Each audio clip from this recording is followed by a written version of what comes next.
Yo, what up? How's it going? And welcome back for another video. In today's video, I'll be showing you guys my comps list for patch 12.1. I've made this comps list by watching a lot of streams and also playing the games myself.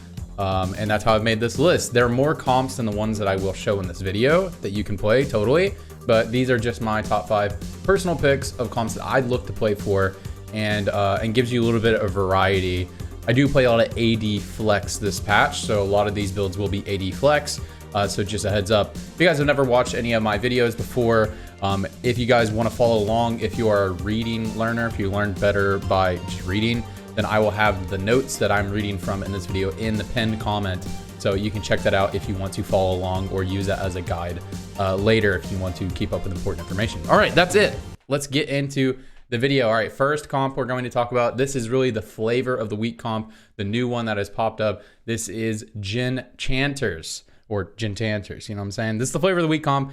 Okay, don't pay attention to anything yet. Got to talk about it if you're unfamiliar with this comp, how it works. It's very unique to a standard carry comp.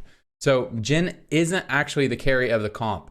Now it looks like he is, right? These are just example of items that you can get on Jhin, but maybe best in slot. But the Jhin is not important. You're actually being carried by the Chalices. Chalice got buffed on this patch, very strong.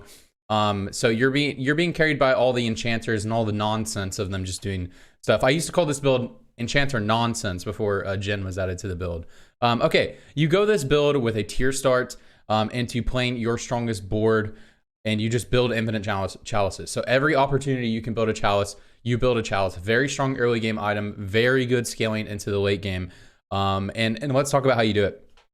So some of the best augments for this build is going to be, augments are really important in this build. So makeshift is really strong. As you can see, I do have some item slam on Braum. This is just examples of some of the best meta tank items right now. They're very flexible between Braum and Scion, very good with these items. So most of the game you will not have tank items because you are using all of your items for your backliners unless you just natural a lot of tank items. So makeshift armor is extremely good. You basically get a frontline for free without having to itemize them. So that is extremely good. Econ augments are very good. Sniper emblem, very good in this comp because you can actually get sniper for Jhin, and you get sniper on Ori, or you can get sniper on Seraphine, and we'll talk about these units a little bit more in a second. And Ardent Sensor, also very good. And then obviously econ traits, just getting you to this board. It's a very expensive board, so any extra econ is going to be nice for you.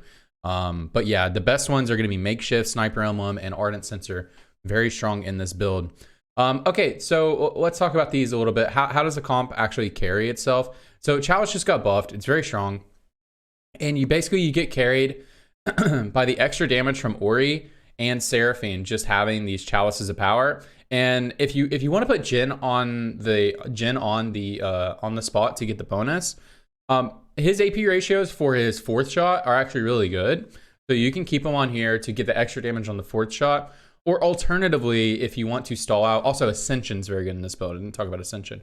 Let's say you have something like Ascension, or you want a little bit more stall. Maybe again in your matchup, the game is just playing out a little bit more slower. You can play Janna on this hex to get her extra healing value. Very strong as well. So you can either do Janna or Jhin. Don't get too focused on who gets the extra Chalice spot. As well as if you just have an extra spot, you can get another enchanter and they can take that spot as well. Cool. So who actually carries it? All 3 of these units carry your comp, and you can itemize either Seraphine or Ori with the Chalices. Doesn't really matter that much, but I just found that Ori is the best holder of the items just because it's easier to position her. Seraphine's better in the corner or on the end. And I just like the carry potential of Seraphine a little bit more than Ori, and that might be a hot take, but anyways, cool. All right, what is the win con to this build? You want to stabilize it on 8 with decent HP. Very important to get the 8, and you just send it 0 every single turn. If you can stabilize by getting 2 stars of all these units, except for maybe the legendaries like Yumi or something like that, then if you get 2-star all of these units, then you can just sit there. You can push to 9 and then upgrade your legendaries and add another legendary to your comp, like maybe a Galio or something. that can be your win condition. So win condition, stabilize on this enchanter nonsense board. If you need to send it to 0 every turn, send it to 0 every turn. And then you can first place the lobby by either just, you win out by having this, but usually if you're playing against better players, you'll need to upgrade to legendaries and push 9, and that can be a really easy way to win. Very consistent top 4 comp right here. Cool. All right, next one we're going to talk about is Syndicate. Okay, so before I talk about anything, you will notice I don't have many units on the board. It's because this build is extremely flexible depending on augments. The main thing is you just want to get the 5 Syndicate very strong. Okay, so play this if you get a Sin opener or start with a Shaco, or you can just totally force this build if you like. If you get a lot of gloves and swords, then I might look for this board, especially if I start with some Sins. Okay, so game plan, we want to stabilize your mid game around a Shaco 2. So the game plan always is to hit a Shaco 2 either on stage 3 or stage 4. And you want to stabilize on a Shaco 2-star with either 5 Syndicates or 4 Assassins. After you get your 5 Syndicates or 4 Assassins, you have 2 decisions. You can push 8 to get a better board. This is what I almost always do when I have this, because Shaco 2 is very strong. Or you can stay on level 7 and slow roll for like Shaco 3, Echo 3, stuff like that. But then you're not really playing this build anymore. You're kind of playing just reroll Sins. So that's a little bit different. So whenever I play this build, I always just stabilize on a Shaco 2 that basically secures my mid game. You need to upgrade some other parts of your board as well, but hopefully when you hit a Shaco 2, you'll upgrade the other parts of your board. And then I push to level 8 and I send it to get my 5 Syndicates. Hopefully I can hit a Akali, maybe you won't. But you should hit your Akali eventually, most of the time. But you really just want to get 5 Syndicates online and the better ones like Braum, and just get really high value units and Akali. So what I mean by high value units, I mean expensive units like Janna, Yuumi, Seraphine, that sort of thing. Just really good units. Just really you need to be playing around your augments. So sometimes you might just be playing 4 Sin here. I just played a game of this yesterday that I first placed. I first placed off an Akali 2, and I actually played 4 Scholars because I happened to get Scholar Heart or Scholar Soul. I got Scholar Soul, so I just added more Scholars around here, and I played 4 Scholar, 2 Sin, 5 Syndicate. That's why I ended up playing first place the lobby. So it's really important to just play good, strong units that make sense for your augments and synergies. So yeah, you don't have to focus on the ones that you have. That's why I left a lot of flex spots. I think Janna is a really easy unit to play around, so that's why I added her to this build other than the other Syndicates. These are all Syndicates except for Janna. Janna just has amazing tags, and especially if you end up playing around 4 Sins, you play Janna with Echo, very, very, very strong. So I think Janna will almost always fit into your build, unless you're doing some weird build with some augments. Okay, so some good augments for this build are going to be Syndicate augments, Assassin augments, and econ-based augments are going to be very strong for you. Ascension is good as well if you are going to play Akali as your carry, but sometimes you end up just playing Shaco as your carry. So win condition for this comp is either Akali 2-star or Shaco 3-star. Either one of those, and you can first place the lobby. Again, playing Sins, it is hard to first place if the other player has hands. But Akali definitely can first place at 2-star, even if they position well for it, because it's hard to position against Akali. Okay, cool. That comp's pretty easy, yeah? You just add good units. All right, next comp we're going to talk about is Fiora Socialite. Fiora Socialite. Now, this is very similar to if you watched my last comps video or you played last batch, there was a lot of builds where you just like play 3 Socialite plus a carry. It's very similar to that type of idea. It's just with Fiora, and rather than legendaries. So you'll play this comp if the Socialite Hex is good for you, and if you have any items to play Fiora. Cool thing about Fiora is she has extremely flexible items, has AD and she can use AD and AP items. I'm not even sure what her best in slot is, but I like full damage plus GA on the Socialite Hex. Very nice. Guarantee to cast and does a lot of damage. So I do like that. Yeah, so what's the game plan when you want to play this? So at the beginning of the game, you just need to check the hex as soon as you can to see if it's playable to play Social Fiora, if that is what you want to do. A lot of times people play Fiora because they were trying to play Jhin, and then they just didn't hit Jhin, so they hit Fiora. That can be a strategy as well, but just make sure you check the Socialite Hex and see which one you want to game plan around. Normally, if I get swords at the beginning of the game and I'm playing around bodyguards, I know that I'm probably either playing around challengers or around Jhin, and usually the Socialite Hex will determine which one I'm favoring, and those are the items I'm going to go for. Yeah, so check the hex, and you just want to take gloves, swords, and bows, as many as you can, and play strongest board into a level 8 and send it, because our board is very, very, very expensive. So some of the flex spots, so you either flex Kaisa or Yone as your secondary carry. You really just play whoever you have items to carry. So for example, these are some very good Kaisa items. So yeah, we could carry Kaisa here as our secondary carry. I do much prefer Kaisa 1 to even a Yone 2, unless I have really good Yone items and the augments are really good, like Knives Edge, stuff like that. But I always prefer a Kaisa, unless, you know, it's really good for Yone. Cool. So just play high value units and try to get 3 Socialite. Yuumi is your level 9 if you have to play Galio, because you cannot fit this whole board at level 8. Obviously, you'll be missing that. So yeah, if you can get any augments around Socialite that give you an extra Socialite, that can be a big, big bonus. Knives Edge can be a big bonus. Those are some good augments. Econ, because it's a very expensive board, can be a good bonus. But yeah, if you end up getting 3 Socialite without having to play Galio, that can really open up your options to play like maybe 4 Challenger if you have a Challenger augment, get some more Scholars in there. So just keep that in mind whenever you're doing that. You don't have to play Galio, but it is very good to get 3 Socialite for that healing, very strong. Also, healing augments are very good. It can keep you from having to play 3 Socialite, open up your board a little bit. So what's the win con? You want to stabilize on a Fiora 2 with additional units upgraded around her with some decent HP on 8. And then you just want to slowly upgrade your legendaries. So the win condition of this comp is a Fiora 2, right? We get Fiora 2, but if we actually want to first place it, we probably want to push 9 or get a 2-star Kaisa, 2-star Yuumi, 2-star Galio, stuff like that. Is going to be stuff that we want to get, and that's how we're going to be winning the game. Or you can get a Fiora 3, obviously, but it's kind of hard. Okay, now this one is going to be standard Jhin. This is our second Jhin comp, because this one is actually, we are playing Jhin as our carry. We started the game, we're like, all right, we want to play Jhin. We got good items for Jhin. We're playing snipers, stuff like that. So this is like a very standard version of like the first comp that is focused around Jhin and not around Chalices. So this is probably the most standard front to back comp in the game right now that I can think of. So you want to play this if you get plenty of swords, gloves, bows, or get a sniper heart at the beginning of the game. So same idea with Fiora. If it makes sense to play Jhin or you get a sniper heart and you get swords, gloves, bows, and you like playing AD, then flex to Jhin Fiora. And yeah, if you check the hex at the beginning of the game, if the Socialite hex is good for Jhin, that's really good too. But Socialite is less important in this build because Jhin is not a frontliner.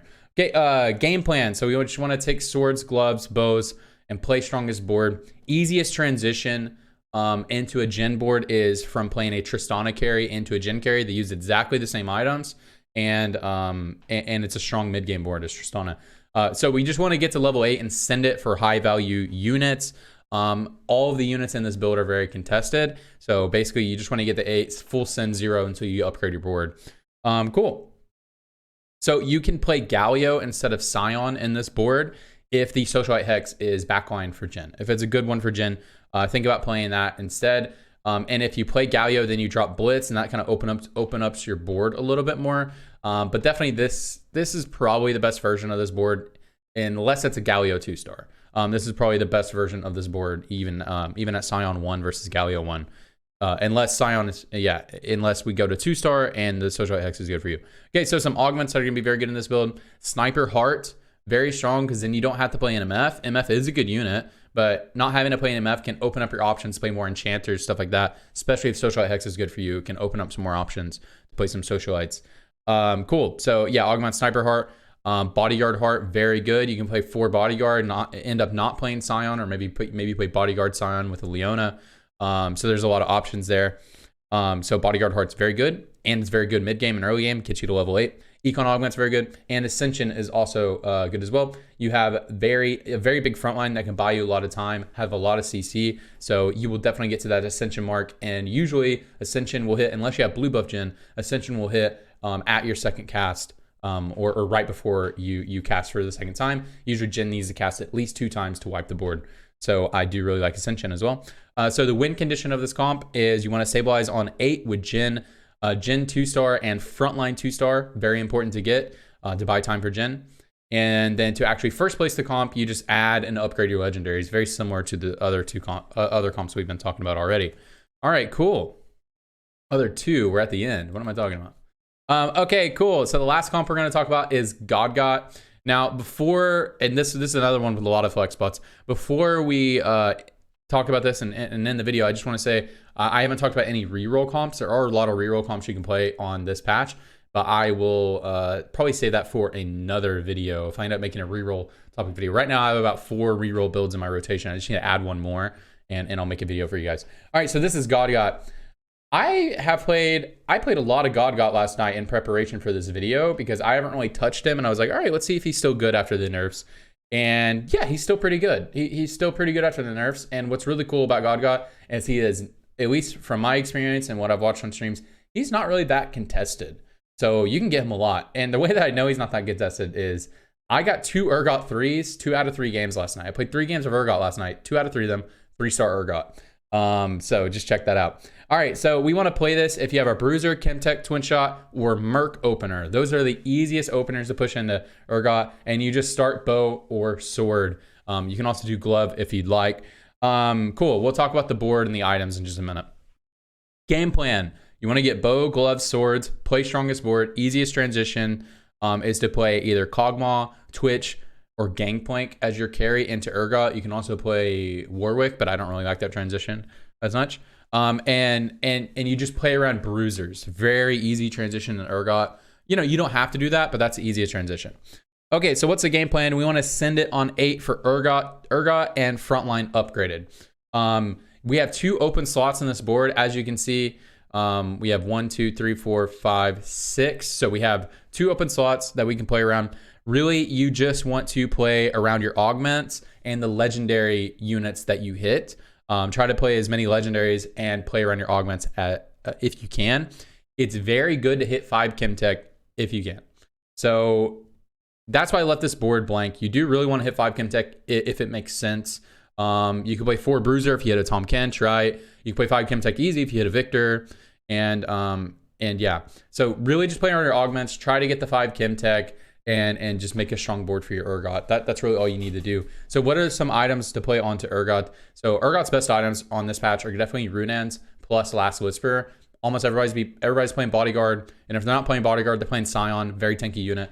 And they end up playing Bodyguards with Scion. So Last Whisper is going to be very good. Not a lot of Bruisers players right now, which is why we can get this board for free a lot of the times. Third item is either GA or I really like Infinity Edge. Last night, I played a lot of full damage Urgot. Didn't feel that bad. But again, you guys know the interaction with GA, very strong. And then you can just put leftover carry items on your Jinx. I plan, when I play this board, to primary carry Urgot. Secondary carry Jinx. I just like GA on Jinx, very good item. And then after that, you can just throw her random items because she can use hybrid items. So I like to plan my items for Urgot and then give Jinx the leftovers because she can use a lot of different items. So I don't plan for her. Other good items in this build, you can do a Morello on your Lissandra. Morello GA is very strong on her. Or you can do it on like a Yumi or something that fits into your board. And then you just stack your tank items on your Mundo.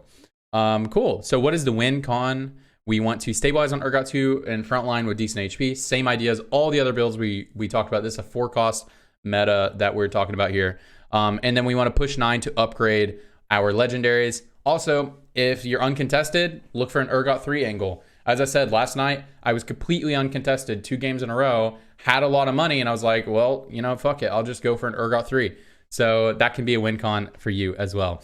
All right, guys, that is it for the video. Hopefully, I kept this to a minimum 20 minutes. Wow. I kind of rambled on some of these comps that I didn't want to ramble on for too long, but I hope you guys learned a lot, and I hope you guys can climb. I actually like this patch. You guys who have been following me for a long time, I'll just talk kind of candidly here, is, you know, I'm not really trying to play this set competitively. I always play the 0.5 sets very seriously. But if I were trying to really hard climb, this would be the patch that I do it. There's a lot of things you can play. I think the meta is very fun. I think the meta is difficult as well. Like, you know, you might look at the enchanter stuff and say, like, that's the degen strategy of this patch. But if the degen strategy is you have to get to level 8 and level 9, I'll take that meta, because that is a very hard meta to play in. If that's a very hard degen strategy, you know what I mean? It's actually difficult to get to level 8 and play a constructive and flexible board So, so yeah, if you guys are wanting to climb, this is probably the patch to do it. Very flexible, can find a lot of different play styles, and I actually think the meta is kind of hard and skill expressive. So anyways, that's gonna be it for this video. I hope you guys enjoyed it, and I hope you guys have a good night, have a good day, and wherever you are, I just hope you're doing well. All right, I'll see you guys. Bye-bye.